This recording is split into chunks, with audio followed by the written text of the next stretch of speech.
하나님은 아담부터 찾는 작업을 못하고 아벨로부터 노아까지 사탄을 대하게 된 근본이에요. 하나님이 사람을 창조할 때 하나인 자기를 중심하고 아담과 해와를 통하여 자녀 번식을 하기 위하여 창조하셨다. 그래서 사람의 자손은 하나님의 자손으로 되는 것이 당연한 것이었다. 그런데 사탄의 유혹을 받고 나니 아담 해와는 중심에서 탈선하는 행동으로 나서게 되었다.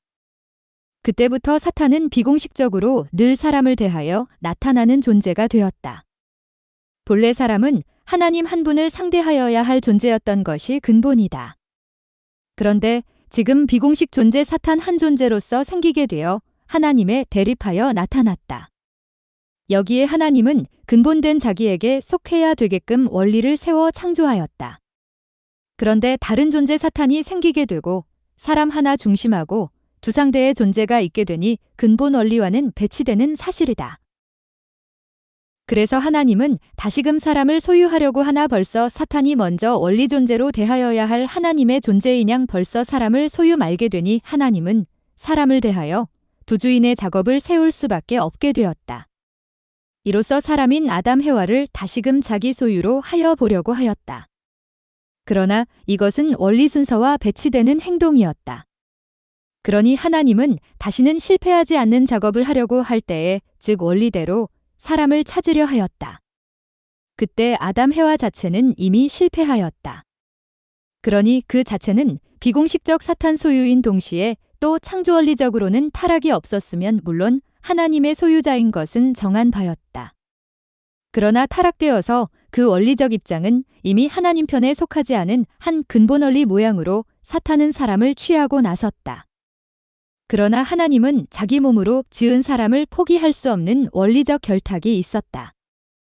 또한 하나님은 인간 조상 아담 해와를 내어 놓을 수 없는 원리적 책임이 있는 것이었다. 이런 책임적 근본을 가진 하나님은 아담 해와를 중심하고는 직접 대하여 찾으려는 작업을 하려고 하나 먼저 비원리 존재의 주인공이 있었다. 그러니 하나님은 다시금 아담 해와를 놔두고 그의 자손들을 통하여 이 두 주인격으로 분립시켜 세워서 아담 해와의 실패를 만회하고자 함이었다. 그래서 아담 해와의 자손 중에는 두 성품적 결과의 자손이 번식되었다. 결과 이렇게 타락 세계의 존재를 보게 되었다. 즉 비공식적 주인 성품에 속한 자손과 공식 원리적 주인의 성품을 지니고 하나님께 속한 자손으로 분립을 요하게 되었다. 아담 해와는 실패함으로 두 가지 성품적 오체의 주인공으로 시작한 창조 원리적이 아니었기에 그들을 두고는 섭리하실 수 없는 결과를 가져오게 되었다. 그래서 하나님은 아담 해와에 대하여 직접 찾는 작업은 시작을 못하고 그 자식을 두고 복과 작업을 하기 시작한 것이다. 그것이 즉 아담 해와의 자녀인 가인과 아벨에 대한 섭리의 노정을 보게 된 것이다. 그러므로 먼저 사탄의 피를 받고 난 인간이니 첫 생산자는 사탄에게 속하는 원리적 아닌 존재로 되었다. 그렇지만 다음 존재는 하나님이 찾을 수 있는 입장에 속하는 존재로 되었다. 그것은 사탄의 피를 받은 사람을 찾으려 할 때에 첫 번은 사탄한테 속하였지만 다음은 아담한테 속하는 양으로 해와는 행동하였다. 그러니 타락된 자체들이었지만 아담적 사랑은 나중이니 그 자손에는 두 성품적으로 흐름이 있는 것으로 나타났다. 그래서 타락된 자체들의 입장으로 보아도 사탄과의 사이에 맺어진 첫 번째 결실의 사랑이 있었다. 그리고 첫 번째 사랑의 결실보다 나중 사랑 즉 아담 사랑도 비원리 입장에 속하는 사랑이라는 사실은 마찬가지였다. 그러나 두 번째 사랑에 있어서는 하나님이 무조건 미워할 수만은 없고 재고의 여지가 남아 있었던 것도 사실이다. 또 이런 원인으로 보아도 첫 자손은 미움의 자손이며 미움의 대상이었다. 그러므로 사람 자손 중심하고 이런 이유에 대비되는 입장을 가진 사람을 대하여 취하게 되었다. 그래서 사탄도 역시 하나님 대하여서 비원리적이나마 자기가 소유할 수 있는 한 상대 혈통적 자손을 사람을 소유하게 되는 것을 자연적으로 바라게 되어 사람 중심하고 하나님과 사탄은 대립되어 자기 소유물 확립을 보게 된 것이 사실이다. 그래서 사탄도 처음 사랑의 결실이 보다 비원리라는 것을 알고 있고 두 번째 사랑의 결실이 적극적으로 사람이 자기 소유라고 할 수 없다는 것을 알기 때문에 갈라세워서 각각 소유하는데 찬성한다는 것이다. 이렇게 아무라도 자기 편에 순종할 수 있는 조건이 성립되어야만 자기 것으로 취할 수 있는 것이었다. 그러므로 아담 자손 가인과 아벨에 대하여서는 비공식 존재와 공식 존재와의 대립이 보이게 되었다. 그래서 사람은 본래 하나님의 것으로 지었기에 하나님이 먼저 취할 수 있는 원리적 권리는 있는 것이다. 그러니 사탄이 사람을 유혹하였으나 간접적 태도로 나아가는 입장에 처하였다. 그래서 하나님은 여기서 복과 섭리를 시작하려니 불순종으로 타락한 인간이니 순종으로 서야만 하나님의 편에 서서 원리를 찾을 수 있는 것이다. 그리고 불순종이면 불순종의 주인공이 사탄의 소유라는 두 갈래 길이 지어지게 되었다. 그래서 인간 조상 아담과 해와의 자손 가인과 아벨이 하늘의 번제로 드리는 제물은 근본적으로 순종이나 불순종의 두 성품으로 취하고자 하는 소유물을 결정하는 표시물이었다. 두 형제가 각기 제물을 드렸으나 왜 아벨의 제물은 축복하고 가인 제물은 축복하지 않았던 것인가 하는 것은 첫 자손 가인은 사탄의 피를 계승할 수 있는 표시로 된 자요. 다음 자손 아벨은 하나님이 찾을 수 있는 자이니 하나님이 사랑하는 것은 원리적으로 가인보다는 아벨이니 아벨의 제물을 받으셨으나 그 외 가인 제물은 받지 않은 것이었다. 그래서 이대의 가인 제물은 받지 않았지만 하나님 편에 서기 위하여 자기가 하나님의 사랑하는 아벨을 사랑하면서 자기는 사랑받지 못하는 자체에 대하여 후회하면서 다시금 하나님의 사랑을 받을 길을 찾았더라면 좋았을 것이었다. 즉 하나님이 하시는데 기뻐 감사하는 태도였다면 가인 역시 하나님 편으로 취하게 되는 것이다.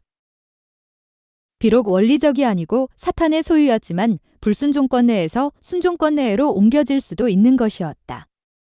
하나님은 순종한 자손을 취하는 곳에 반대에서는 가인마저도 하나님이 취하게 될 것이었다. 여기에 가인은 그와 반대로 하나님의 사랑하는 아벨에 대하여 원수시하는 행동을 취한다.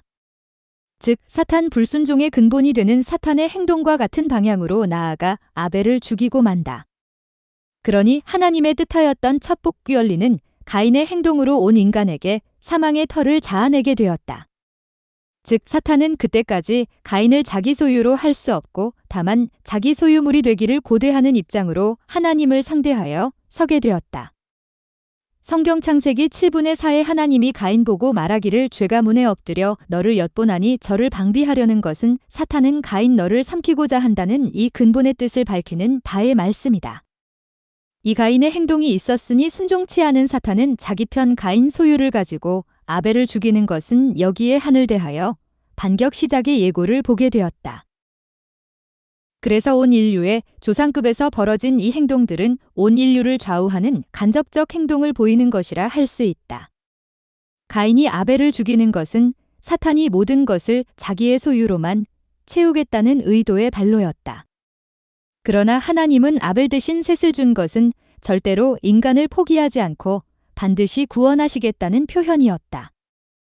이에 아벨 계승의 뜻을 세워서 다시금 하나님 편적 존재로 셋을 세우셨다. 순종하지 않는 가인 즉 사탄은 셋을 대하여서도 작업을 하게 되었다. 그런데 사람이 본래 어둠에 순종하지 않은 피를 받고 났으니 선열적 관계로서 하나님을 따르는 것보다도 사탄을 따르는 방향으로 흘러내려 오게 되었다. 그러나 하나님은 이 근본 목적을 달성하기 위하려니 원리적 순종자를 찾아서 작업을 계승하여 왔던 것이다. 그런데 사람들은 셋 자손까지 가인의 자손들이 좋아하는 생활체로 들어가는 것이었다. 그리하여 온 인류는 하나님의 뜻을 세운 자는 점점 적어지고 사탄의 뜻을 세워 따르게 되는 양으로 타락성 근본체인 문란한 음행은 팽창되었다. 그리고 사탄에 대하여 섬기는 것은 전부가 즐거워하는 행동이었다. 여기에 하나님이 참을 수 없어서 그 인류를 쳐서 없애고 이 뜻에 맞는 자의 자손으로 채울 작업을 계획하시기 위하여 노아를 세우심이었다. 즉 노아는 불순종에 반하여 하나님의 뜻을 순종하는 대표자였다. 그러므로 노아를 두고 하나님이 근본을 복권 또는 계승하여서 뜻을 이루시려 하셨다. 그래서 하나님이 제일 미워하는 것은 사탄을 숭배하는 것이고 두 번째는 음행하는 것이었다.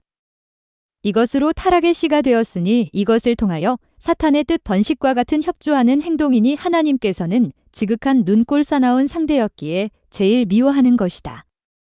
그러므로 인간 세상에서는 남녀가 사랑하는 것과 남녀의 양음부가 부끄러운 실체며 죄의 실체며 악의 실체 비속어가 되는 시가 되는 것이다.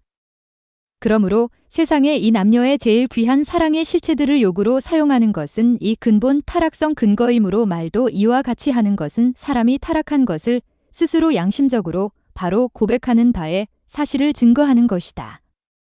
세상에서 말하는 생식기에 관련된 욕이 왜 나쁜 욕인 것인가 다시 생각하여야 생식기에 관련된 욕을 왜 사용할까?